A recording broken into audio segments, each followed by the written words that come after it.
over 505,000 signed petition urging countries to act against CCP's forced organ harvesting. More than 500,000 people around the world have signed a petition calling on the G7 and other countries to take action against the Chinese Communist regime's practice of harvesting organs from prisoners of conscience. The petition, launched by Doctors Against Forced Organ Harvesting and the International Coalition to End Transplant Abuse in China in July 2024, has garnered 505,970 signatures from 34 countries as of December 15. The petition seeks to have the governments of the G7 nations, the United States, Canada, France, Germany, Italy, Japan, and the UK, as well as Argentina, Australia, India, Israel, Mexico, South Korea, and Taiwan, take the lead in standing up against the Chinese regime's crimes of forced organ harvesting. The abuse targets prisoners of conscience such as detained Falun Gong practitioners, Uyghurs, and other ethnic and religious minorities. Weeks before their announcement, a global group of hundreds of lawmakers jointly pledged to advance legislation to ban forced organ harvesting. DAFO said that the petition campaign will continue, with organizers now aiming to reach 1 million signatures by June 2026. We address the issue of forced organ harvesting directly to sovereign governments to inform them about the wish of the people to stop such horrible transplant abuse in our civilized world, while at the same time address it to the executive branch, the decision-makers in those governments, DAFO Executive Director Dr. Torsten Trey recently told the Epoch Times. To see this support from people around the world is promising.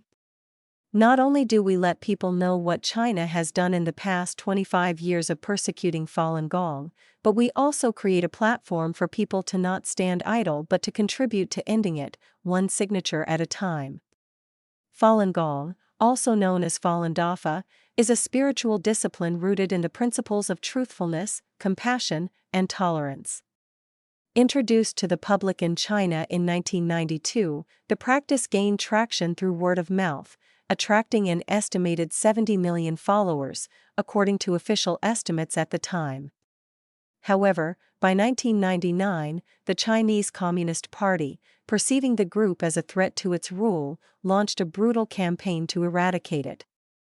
The petition page highlights the findings of the London-based China Tribunal, which concluded in 2019 that the Chinese regime had for years engaged in forced organ harvesting on a significant scale, with Falun Gong practitioners being the primary victim group.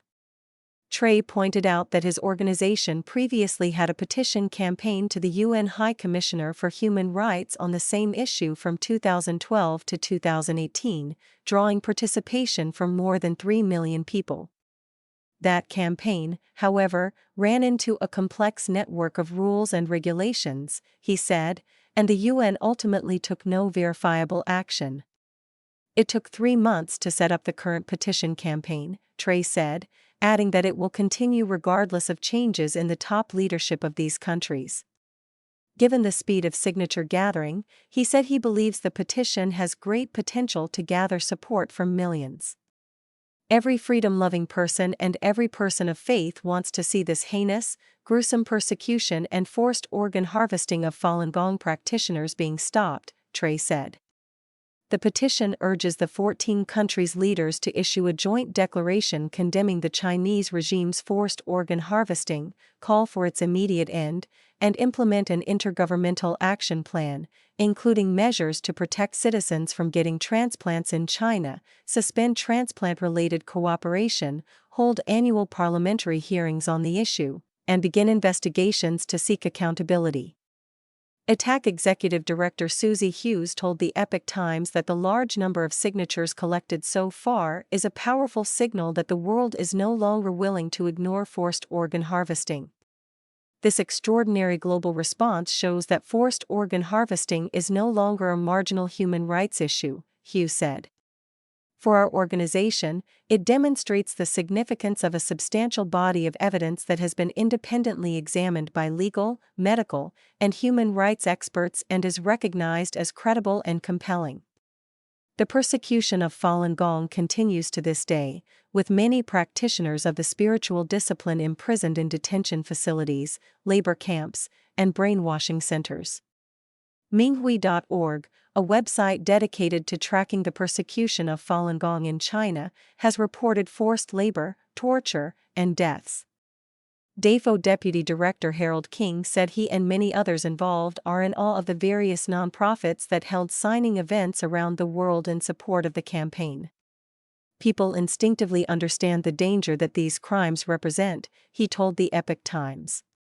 He said he hopes the number of signatories will move politicians and policymakers to consider the risks of working with the Chinese Communist Party in any domain.